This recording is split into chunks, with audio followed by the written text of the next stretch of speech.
We tend to overcomplicate it, and it's not that complicated. I see so much debate on frameworks and tooling and goal systems and agile versus safe versus all these different methodologies that we've used to try to make our lives easier. I just don't think any of it is going to matter until you've figured out the people and the team. Welcome to LaunchPod, a product management podcast brought to you by LogRocket. Today, our guest is Ben Newell, a product executive who has launched products into B2B and B2C environments for the last 25 years. On today's episode, LogRocket's VP of Marketing, Jeff Wharton, talks to Ben about the importance of psychological safety on product teams, how belief in success strengthens teams, and the importance of ensuring a foundation of solid product management principles before incorporating more complex tactics. So here it is, our conversation with Ben Newell. Hey, Ben, nice to have you on, man. Thanks for joining us today.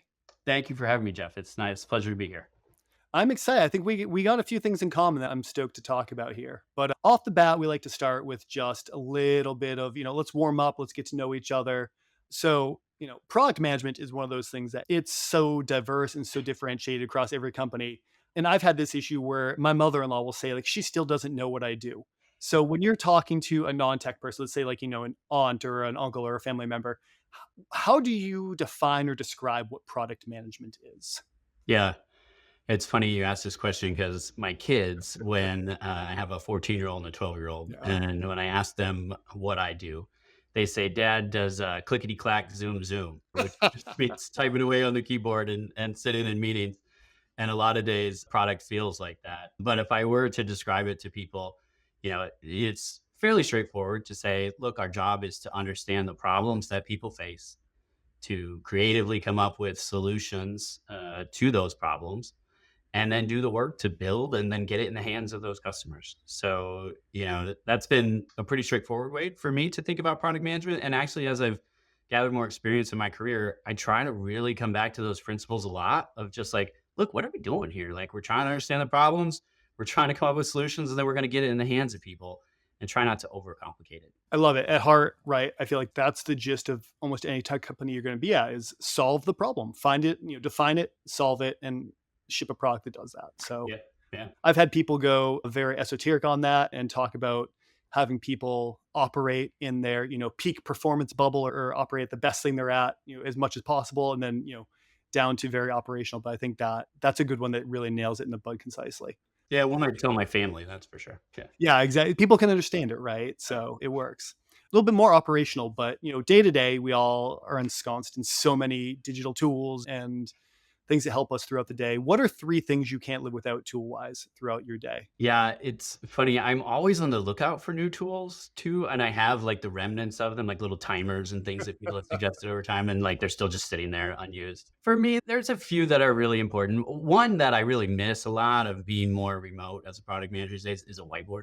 Yeah. I have one here in my office that helps me to brainstorm, but it doesn't have that collaborative feeling. So whenever we get a chance to be in person, I am on a whiteboard as quickly as possible. Obviously, Miro and FigJam and other tools like do a great job of like replicating this digitally. So those are some of my favorite tools. I really have evolved my use of Google Keep to like be the best version that I can get out of it as both a notes platform that works across devices and across, my computer as well as my phone and then as well as a to-do list management. I just find it's integrated nicely into the Google Workspace. And so I use Keep a ton and it's one of my favorite tools. And then I guess maybe lastly, I would have at one point said Twitter to stay up to date on what was happening and what was occurring.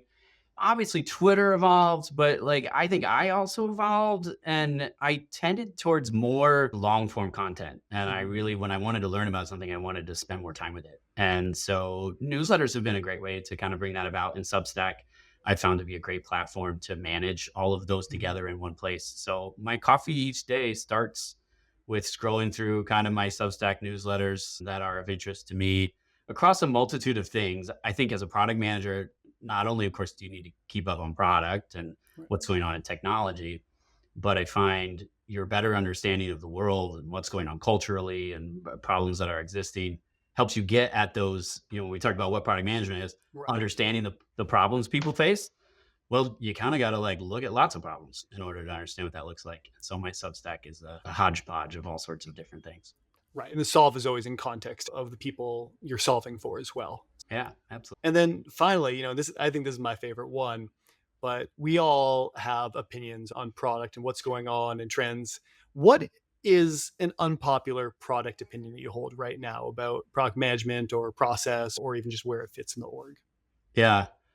I feel like I hold a lot of popular opinions. So thinking through a few of them, if I were to share like one specifically, I think it kind of comes back to that point at the beginning that I made of like, it's really like we tend to overcomplicate it and it's not that complicated, or it doesn't have to be that complicated.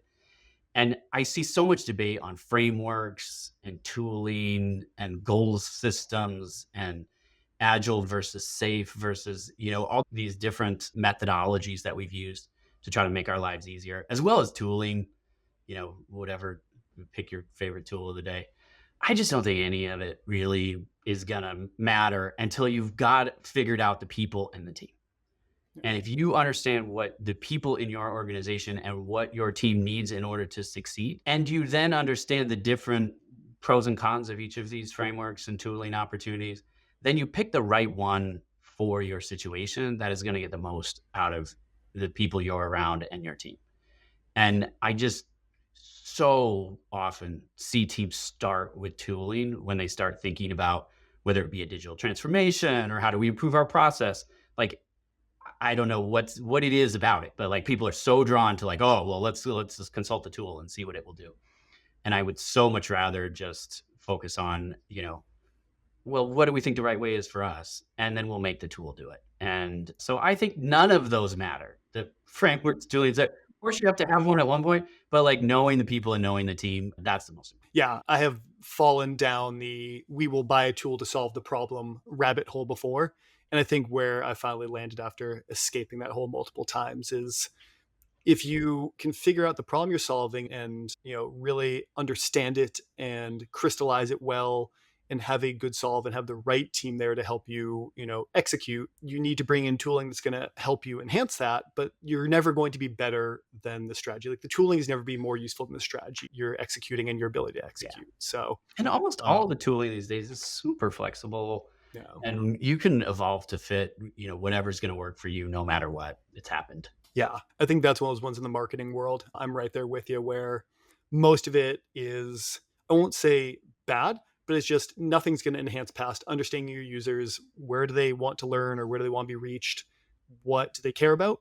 And if you can nail down those things like attribution and, automation and everything are just can only enhance if you're already doing the right stuff. So Yeah. I'm right there with you, man. I love that. Maybe, I think I don't know. Maybe that is popular. I'm not sure, but some days it feels unpopular. Yeah. I feel like it's one of those like becoming popular pieces where everyone Let's make everyone it popular. Yeah, exactly. Sure. Let's make simple cool again. But Cool. So speaking about, simple and maybe more get into the core of things. Now I was digging through your LinkedIn and saw you recently posted about your yoga practice and that you start the day every day with a quick, bit of stretching and yoga. I have also recently kind of gotten on to the yoga train and found that just kind of the early morning workout helps focus, really catalyze the day and get me going. So, not to dig in too much there, but like, how'd you come to yoga as a solution to kind of getting your day going?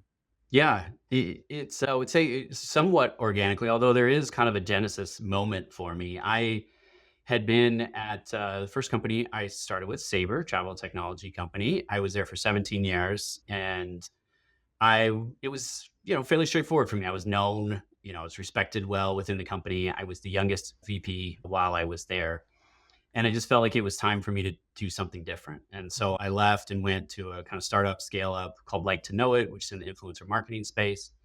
And when I got there, the pace was very different. Really exciting, really fun, but a lot different. And if you've ever, worked in a large company and you've spent time in scale up, you kind of know the difference between those two. And I, found that like for me, like anxiety and stress it's a challenge. I need to manage it, right? And I don't know if you've ever seen this, like it's the Yerkes Dodson curve. It's not complicated. It's a bell curve, but what it says is that hey, when we don't have much stress, anxiety, we're not at optimal performance. Like we're not quite there yet. And when we have too much, we're not at optimal performance. And so there's this like middle of the curve where it's the optimum amount of stress and anxiety to get optimal performance. And for me, yoga and meditation are the key to keeping me in that zone. And if it doesn't take a lot. It's 20 minutes in the morning. Shout out to my Sarah Beth Yoga, who does like just an app, 20 minutes here in the office. I can do it, pretty straightforward. But it really is the key to keeping me in that center of the bell curve. And it's been a big part of just my own personal journey, my own personal mental health, but also like it relates really closely to work and like ties in quite nicely. It's definitely a good way. I found the days that I don't do something, a yoga or some other kind of exercise, I'm slower. I don't feel as focused. It's definitely a good way to kind of like just set my day off in the right tone. But I feel like I've learned a lot from the practice as well about, I think we can all recognize the people like you. You're going to yoga harder than anyone else yogas in class. And it's just so antithetical to what it's about, but we know you're going to do it. So we kind of action towards that a little bit for folks like you. Yeah. And the problem was I ran into the all gas, no brake. It doesn't work at work and it doesn't work elsewhere. But I kind of learned outside of work that, I found myself getting injured. I found myself, unable to do these things because I kept going too hard.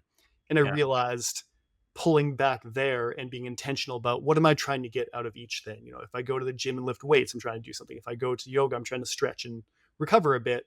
But having that intentionality around what the point of the thing I'm doing is, what's a good lesson to apply to also here when, we're looking at, across several teams or, across several product teams, what's the point of the feature we're trying to ship? What's the point of the problem we're trying to solve? You don't have to be, all gas, no brake everywhere. That doesn't work. You can't, not everything can be 100% top priority. And I feel like I learned that in a very actionable way from this practice as well. Well, I wish more people would learn it. I always refer to it as drive like it's Mario Kart, Yeah. where you just like hold the button down the whole time, right? Like I see that a lot, and I think of this curve a lot. When you are in this like maximum stress and anxiety levels, you are not at your optimal performance.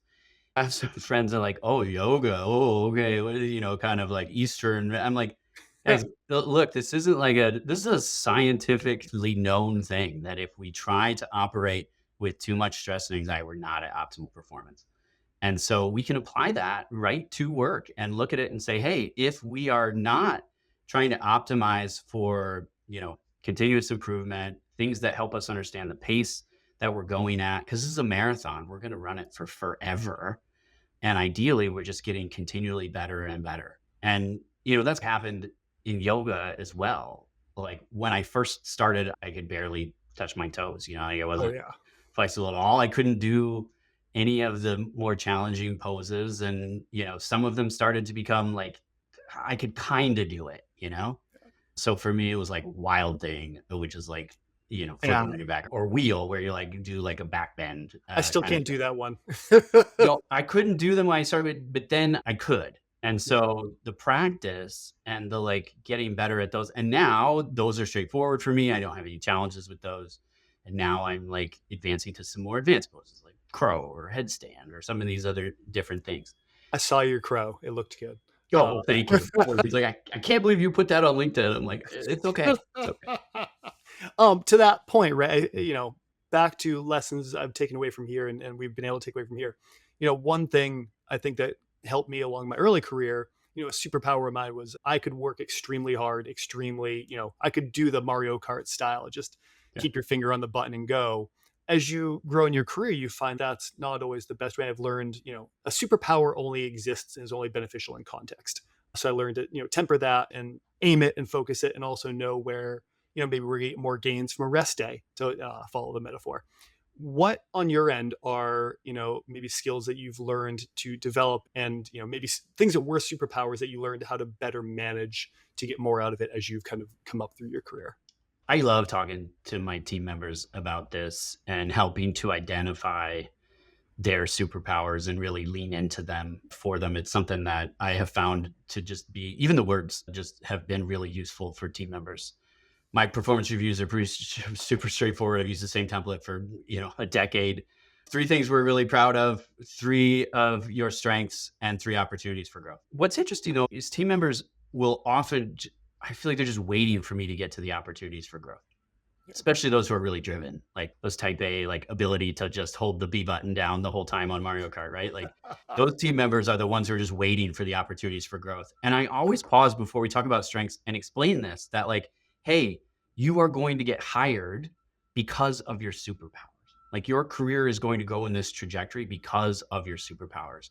And frankly, at some point, your superpowers, like the inverse of them, will be the things that end up in this opportunities for growth. And you won't want to like, you want to soften them. You can't have like really difficult things that are hard to work with.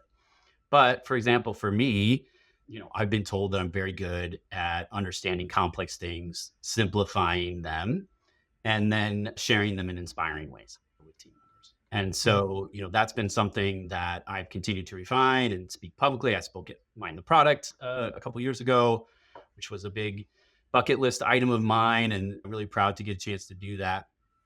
But what happens though is that a lot of times my voice can take up the air in the room and can really prevent others from sharing their opinion.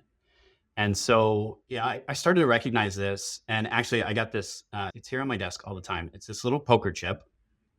It's nothing special, but it helps me to remember that my voice does carry a lot of weight and that I should only use it when I feel like I really need to.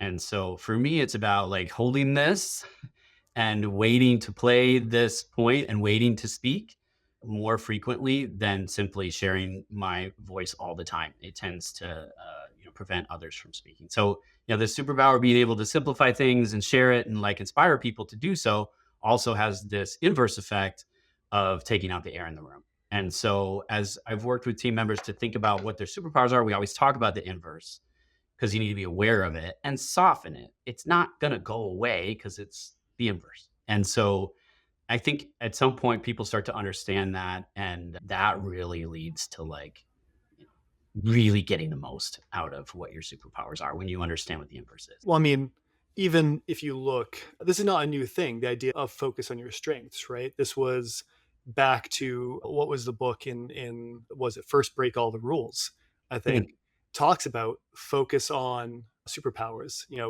That's the biggest thing. It's better to focus on continuing to develop where you're really good. You usually can't dig someone out of, a rut of something they're really not good at. You're probably not going to make them great at that thing, but you can be world class at a couple of things that you're already very strong in. So focus on that. Like you said, round the corners on the other things, round the edges a little. Yeah. Some people have trouble with this. And I have always advised teams like, or people who might be listening, right, who don't have a manager who's thinking about this, it's just like, ask the people you work with, like why they like working with you or what you're good at. They're gonna tell you what it is. And if at work it feels like it's weird to ask your coworkers, ask your family. Like, hey, well, what am I good at? If we were going to do a project or we were volunteering together, like, what would you ask me to do? What am I good at?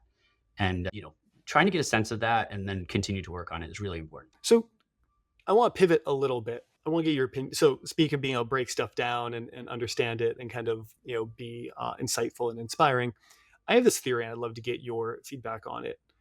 My hypothesis here is that the difference between great companies and average companies, and this probably applies more to, kind of scale ups than anywhere else, is not that great companies succeed at more things and average companies fail more often, but rather that they pick the right things to succeed at and to be great at. So I guess it's, back to they focus on their superpowers, they focus on the things that are really going to drive exponential value, and they do them really well.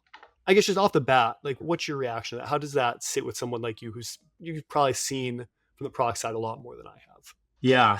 I think, lots of teams can make things. I mean, there is a certain level of challenge in making things at all, but like lots of teams can make things. To make great things, to make great products is frankly very difficult. And then to do it and then sustain it is even more challenging. I think you touched on I've said before, there are three things that like make great teams. And you touched on one, which is one of the most important ones, but also frankly, probably one of the hardest ones, which is focus. And if I had a dime for every time someone said that, our main problem is focus, like it's very common. We all know it. And yet here we are regularly adding things to the pile. And, it's, it, I want to say unbelievable, but it's believable now because I've seen it for 25 years. Like, but really, if you want to be great, you got to focus. And I think one of the hardest things of focus is that it does require people who may not necessarily at this moment be able to give 100% of their time to that problem. You might look at them and go, well, I don't know that our DevOps people really need to focus on this problem because they're only like 35% of their time they could spend on this. And so you then, instead of taking the 35% and focusing it you go zero. You're like, okay, well, they don't need to focus on this. And I think that's one of the key things is like a recognition that focus might, especially at the beginning, mean that not everyone can put 100% of their time against this thing, although we need all of everybody's time. The second thing is really about team and it's about people. And we talk a lot about psychological safety, and that's really the crux of it. People need to feel like they can say, I don't get it. I don't understand what you're saying, or I don't think that's a good idea, or be able to share things that might sound crazy up front. Like that is critically important for success of a team. And I will say in my career, I've worked in 5 different industries across a bunch of different situations, built many products from scratch and big products. Yeah, maybe 2 or 3 times I felt like I've had a team with like really good psychological safety, and it really matters. It makes a huge difference, and it really gets the best out of everyone, especially if you have a really diverse team too. Now you're talking. If you get a diverse team with psychological safety. And then lastly, and feels kind of Ted Lasso cheesy, but like you got to believe. Like people got to believe that you can solve this problem, that you can be the most successful at this, that you can drive to the goals that you have set out for the organization. You really do have to believe it. And when you look at goal setting, it's one of the challenges I find all the time is people like, oh, we'll set these really lofty goals and then that will help people to, really push. Yeah, but I do have to believe that I can achieve that. If it's so lofty that I just don't believe it, I'm like, how would we ever do that? Like, it's not going to work. So when I look at the difference between good and good's not bad, it's better than bad. It's good.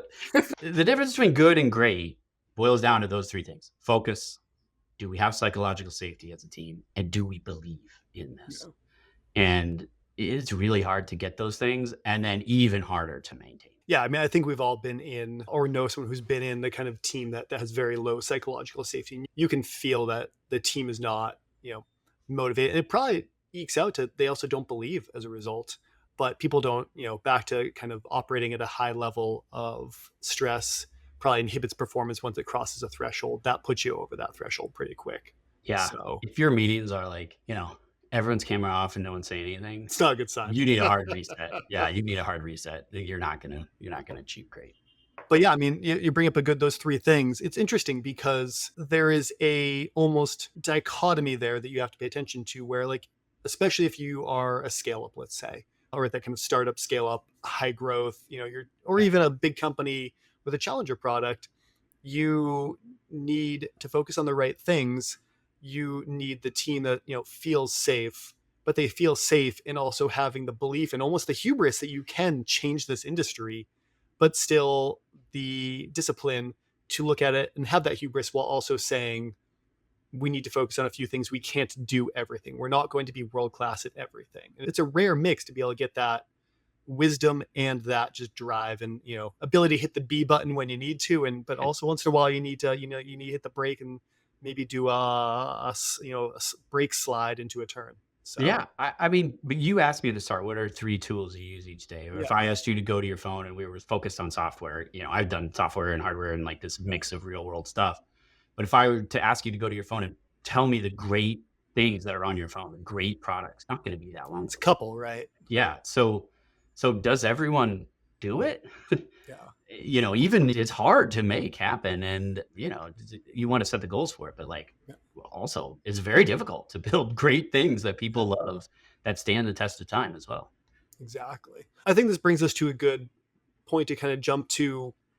You've talked a lot about kind of the progression of product management, and that there is, you can't just jump right in and you're not going to be a master right away, there's kind of this idea of, 101, 201, 301 of kind of progressing and maturing through, the practice that Yeah. is product management. Can you maybe go into in detail a little bit, like what are those levels, what defines them? And, I'd love to talk about this a little bit and understand it better. Yeah, absolutely. I think this has been something that I've kind of come to throughout my career and recognized and, helped form like the techniques to get this done and regularly had the chance to do 101 and regularly had the chance to do 201. I really only got into the 301 stuff a few times. And this is where you start to see that great products start to exist. I was I was thinking of it a little bit like we talked about yoga and how, some of the poses were very difficult for me at the beginning that are now fairly straightforward. But I didn't start out on day one trying to do a headstand or a handstand, like I wasn't trying to start with the most difficult and complex elements of yoga on day one. Yeah, I so often see this happen in product management. We have some great thought leaders in our space who are talking about the 301 techniques and what that really takes to be great. And I agree with almost all of it. Like it's wonderful work. And I have a whole library here of all of it that I've read. Yet too often I see teams start with that, with those things, instead of, all right, what are the basics? Like we need to make sure that we can do the basics before we can start looking at some of these pieces. And so when I look at product management 101, to me, it's really the product org is set up, it drives, and it's capable of consistent execution. So people know that the product org is where these ideas come from and where you bring ideas to. You understand your value in the market and you know what your 3 to 5 big initiatives are. So you have a sense of what you're working on. Mhm. A realistic roadmap, something that you can believe in as a team. This is not always the case. So like you have a realistic one. You've got some top level metrics and the rest of the org knows to get feedback to you. So when a customer, it comes to you. And then lastly, you can get things done. This is an achievement. Yeah. Like if it's set up, it's driving, and you can consistently execute, that is an achievement that you should be proud of as a team. So many teams cannot do that. And if you can't do these things, you're not, frankly, you don't have a lot of business talking about fully empowered product teams and talking about prototyping and talking about some of the 301 techniques. You need to be able to do these base things in order to then progress to them. It doesn't take forever to put it in place, probably 6 months, 3 to 6 months, depending on where you are today. But 101 is an achievement that teams should be proud of when they get there. I mean, it sounds like 101 is, you're getting your undergrad basically. It's already a college level course. Like that is, I have seen multiple companies have done okay that weren't even doing that. So yeah, but I Yep, mean, you can I see the agree with benefit that. of right there. So how do we get into 201 then? What's, going back to, the all gas here, I'm always craving, what's the next thing? So Yes. what, When I was at Mile Vision, which is where I was most recently, which is a company that creates technology for cities to improve safety and reduce traffic and improve sustainability, we did a pretty substantial product transformation, and we started with a lot of the 101 pieces, and we were able to achieve it. But like, it was impossible to get the team to like revel in the like, hey, good job. Like, that's a great thing. They're like, what's 201? I'm like, okay, all right, let's go there. 201 is, I think, where most of our purist product managers would say, like, okay, this is where you're really doing product management. So, you're starting to get a deep understanding of the data and what your customers are looking for, and you're driving via a strategy that is aligned to those things. So, you deeply understand your data, you deeply understand your customers, and you're driving towards a strategy. So your goals as a team are connected to the company's goals. They're not like an independent, oh, we've got separate product initiatives that we're pursuing, which is common in 101, necessary, but you want to see it tied to the company goals. You start road mapping problems to solve versus features, and you can realistically understand what that looks like. You're directly interacting with customers and getting feedback prior to rolling something out. So whether that's beta or demos or, early adopter programs, you're doing those kinds of things. When you have to decide what to do, you are considering build, buy, partner. And now I always add AI to this list, like build, buy, partner, let AI do it. A lot of times in the beginning, it's build. The answer to everyone is build. When you get into 201, you're really considering what these look like. And you know what the leading metrics are for those top 3 to 5 metrics that you identified in 101. You know how to affect them. In 101, you know what they are, you're measuring them, that's great. And 201, you know how to affect. So for me, that's now we're getting to the 201. We're directly talking to customers, we're understanding the leading metrics, we're road mapping kind of problems to solve, and our goals are tied to the company. So would you say at this level now you're understanding what affects those kind of business outcomes that you're looking to drive and you're planning for? How do you drive those forward? How do you drive those, like you said, in line with then they ladder up to business goals? Yes. You're understanding what it is customers are wanting because you're talking to them directly. And you're seeing what happens when you deliver these capabilities to them in the form of data and in the form of feedback from them. And when you think about what to do next, you're thinking about it in the context of customers and their feedback. And, we had an initiative called Customer First. Everyone has this, like, we want to put the customer. This is really like 201, like when you're really doing it. There's a lot of lip service given to it in 101, but in 201, you're really doing it. I feel like that's, the simplicity with which you talk about it. And you've mentioned this is a superpower of yours, is kind of breaking things down, making them, inspiring. And part of, I think, of being inspirational is being a little, making things seem simple. But that's actually, there's a lot of failure points possible in what you just talked about, right? Talking to the customers, pulling out the right insights, like asking them the right questions, ensuring you're getting the right stuff from them first, then understanding enough to go and action a plan off of that, and then making sure that how you are doing that is furthering the business goals of the company and getting you closer to, what you need to do as a company to be successful. Because there's a lot of ways you can do something useful for the customer, but it might not, maybe it's not in line with the long-term vision, or maybe it's useful, but it's like really customer. Yeah, or really different from the other things you've done. So now it's really confusing your product. So I think, it sounds really simple in practice, but this is where 201 seems to start to get complicated, is you have a lot of dependencies where you have to understand right, you have to action correctly, and you have to build that on top of that, on top of that to make it really work well. And where 101, I find you can kind of do as a product team, like you can start to get a lot of that in place. You need your engineering counterparts probably pretty heavily, but generally you could kind of do this in isolation. Not totally, but generally. In 201, okay, now you're really relying on you're starting to rely on the rest of the organization in order for this to have success. So if you're going to tie to the company strategy, you better have a good company strategy that's clear and you know what it looks like. And, that's not always true, right? So if that's going to be part of your 201, then you better have a good company strategy. If you're talking directly to customers, then you likely now have a path by which you're interacting with your account management teams, your sales teams. Maybe it's a community site where you've got direct to consumer users. Like, you have some of these pieces in place, and it's not always true that those things are in place. If you're really thinking about build by partner, AI, you're working closely with engineering. Like, you're deeply connected with them and thinking about what that looks like. So, I share all that to say, now it's more than just you. Like, and 101 is about putting the product in place and saying, this is what we do. This is what we're good at. Here we can show you the value that we demonstrate.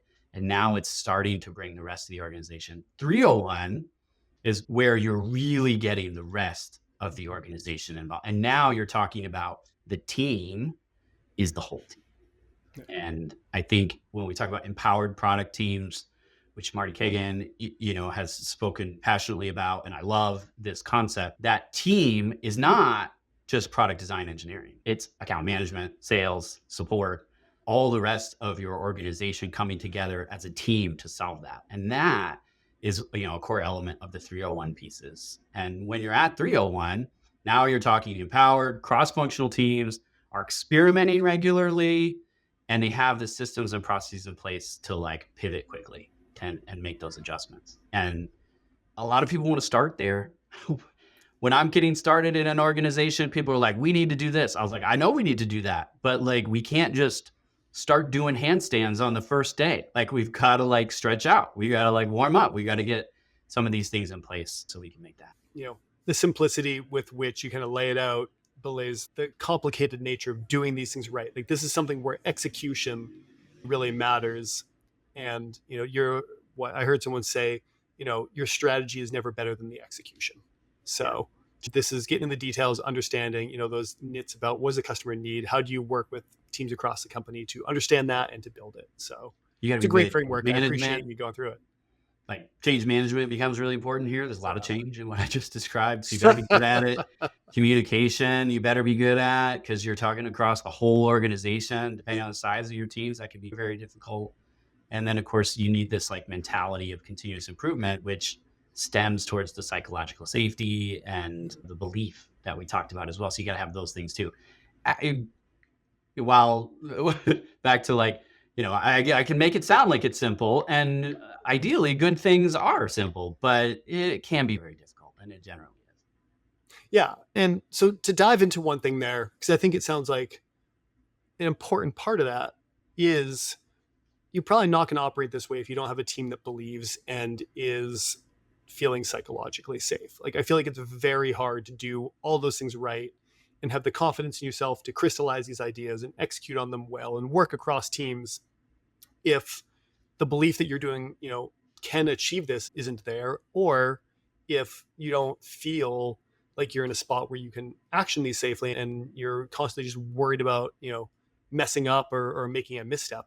So you've also talked a lot on that vein about bringing joy back to the workplace, or joy in the workplace, and why it's so important in having, a joyful team. And I don't think you're getting at like we should have carnivals and pizza parties and stuff like that, but more right, like intrinsic, like satisfaction almost.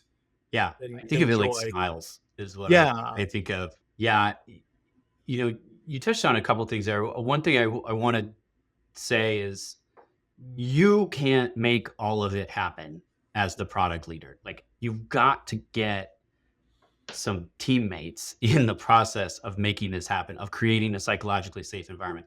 You can do things to mess it up for sure, but you can't independently make it happen. You've got to get some colleagues and some partners in this process. Obviously your head of engineering is going to be critically important in being a good partner. Some organizations have product operations to help you in these ways.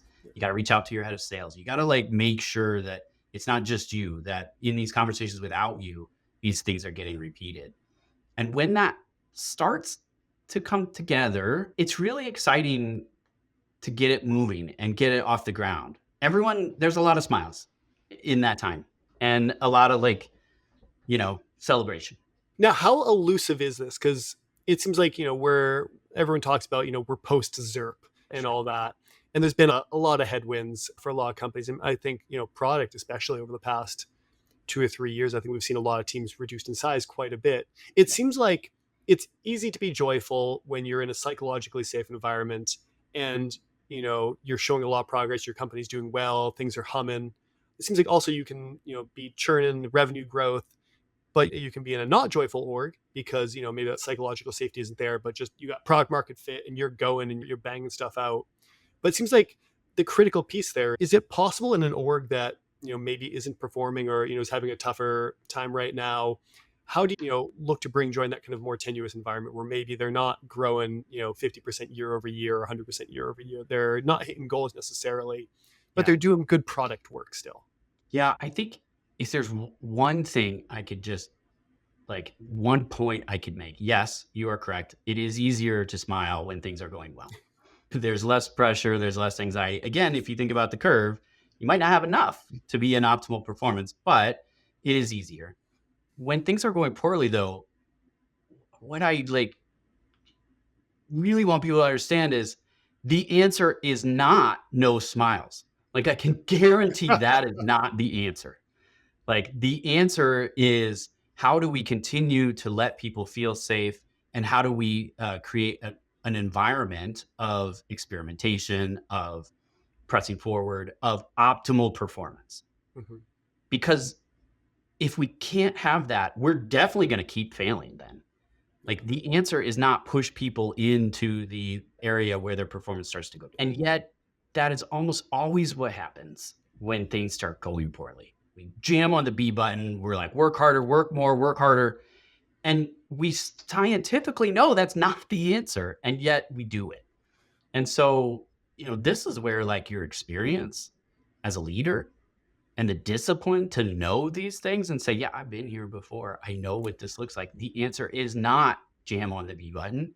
It is, we've got to make sure that we have an environment of safety for these teams and that there is the right amount of anxiety and stress. Of course, we're not saying back off, do whatever you want. Like, that's not the answer. But the answer is, how do we get the optimal level of performance from the teams? And joy, humor, these are great ways to make that happen. And the only way it will happen is if you model it as a leader. If you can have a whole team who, at one point was a really psychologically safe team and joyful and spending a lot of time interacting and smiling with each other. And if you bring in a leader who just doesn't reflect that or doesn't feel that way, it will destroy all of that. And so, you really need to make sure that as a leader, you don't let that happen. It's interesting. In that kind of situation, I always go back to, there's an anecdote from, I think it was 2020 at this point, or 2021, where something like this exactly happened, right? It was, so a lot of our go-to-market centers around content. We want to create content for the people who would use and buy our product and, build trust that way. And we found it to be a very effective way to go to market. But one of our blogs years ago was, the distribution mechanism was search. It was very, SEO focused. And there was a Google algorithm change that just tanked traffic. We lost 50% of traffic overnight. And the team, freaked out, which makes sense. It, on face is kind of the, natural reaction. And we managed to get them back on track and keep driving and actually feeling good about it, because we focused on kind of what we talked about earlier. What is the superpower of this team? And do we know that's the right thing that we want to keep driving at? And it was, we focused on, we've always created great quality content that, explains things well and serves the people we're trying to inform in an effective manner. And we continue to focus on it and said, we've always kept doing this. We did not lose traffic because, you all got less good about doing this thing that you are amazing at. What happened is this outside factor change. We're going to learn from that. We're going to make some tweaks to address it, but we want to keep doing this core thing well. And what ended up happening is we were able to turn their kind of thought process around that, no, we're still a great team.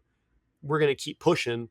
And within, I think 4 months, we had actually ended up growing, an additional 50% over where that drop had started from, because we were able to keep them going, keep them, feeling safe, and keep them driving. But like you said, you don't want to up the stress beyond what people are capable of handling, but can you use it to inspire even better? And in that case, you can definitely do that. Yeah. There was a time period where the product was dependent on Facebook's APIs. Yeah. And if you liked something on Instagram, we would get notified about that and send you an email with a link to the products that are inside of that image. Well, Zuckerberg was preparing to speak at Congress, and Facebook, without any warning or notice, turned off the APIs. And so our metrics, wait, what's wrong? Zero? What's going on here? But, so rally, whole organization in a meeting room. We've got to figure this out. We'd been playing with the idea of our own mobile app. Could we make it happen? I don't know if we really felt like we were just doing so well in this other space. We felt like eventually it'll happen. But so bring everyone together, clearly understand the focus. All right, we have to create our own solution now. Like that's focus. Team, to your point, this wasn't our doing. And so what are the answers? What's possible? People started yelling things out. Engineers were like, I'm looking at this other API. It looks like maybe we could pull this off. All these kinds of things were happening. Very safe environment, right? Like it wasn't the like, oh, make that happen immediately. Okay, great. When will it be done? It was more like, what could we do? So you're creating this safe environment. And then an understanding that we had a goal, which was, all right, we've got to get this product to market as quickly as possible. And we have all these, customers who are used to our service today, who we know will adopt if we can make this happen. And so a belief that we could do it. And so again, back to those 3 things of like, how do we focus? How do we create a safe environment for people to, be themselves, to exhibit that joy, to challenge each other? And then how do we create the belief? And that, we launched the product, and within 9 months, we'd had 1 million new users, which, was better than what we had seen for Twitter, or better than what we had seen for others early stage. So we were really proud of that moment, but it stemmed from a similar kind of story of like, oh, what happened here? And we've got to work to resolve it. Those are nice, sometimes almost better than like it's slowly deteriorating and we don't know quite what we're doing wrong, which is tough sometimes. Well, sometimes I feel like if you have the right team, catastrophe can be the catalyst that, brings about just the next level of greatness out of them. Yeah. I think that's just such a great encapsulation, that story there that you just told about, what we've gone over. We're running to the end of time, and I don't want to I could steal your whole day here, and I could keep talking to you for quite a while, but I know we've all got busy days. So I think that's a good spot to end. Great example of all these principles kind of rolled up into an actual practical application. So yeah, Ben, man, thank you for coming on. I appreciate the time. It was a real, it was joyful. I feel like you put a little joy back into my workday. Great to learn this stuff too. Great to talk about yoga. Where, if people want to follow up or people have questions, what's a good place to reach out to you? LinkedIn, or is there somewhere else? Or Yeah, no, I appreciate that. These days, LinkedIn is usually the best place to connect. I try to share some of these kinds of things on there regularly. So feel free to follow along and comment if folks want to do that. And, our product community is often, product can be a fairly lonely job. And so I think it's important for product leaders and product managers and teams to see what others are doing, to talk to each other. Sometimes we can create that joy amongst our community for each other and continue to press that forward. I've really appreciated your thoughts today, Jeff, as well, and really enjoyed it. And I hope folks can get something out of, like, it really doesn't have to be that complicated in terms of the spirit of what you're doing. It is complicated to make it happen, though. And there are some things you've got to do, like we talked about, to make that a reality. nice. Love it. Well, thanks so much. I feel like there's more to talk about, so we'll have to have you on again soon. But Thanks. for now, appreciate you coming on. Have a good one. You too.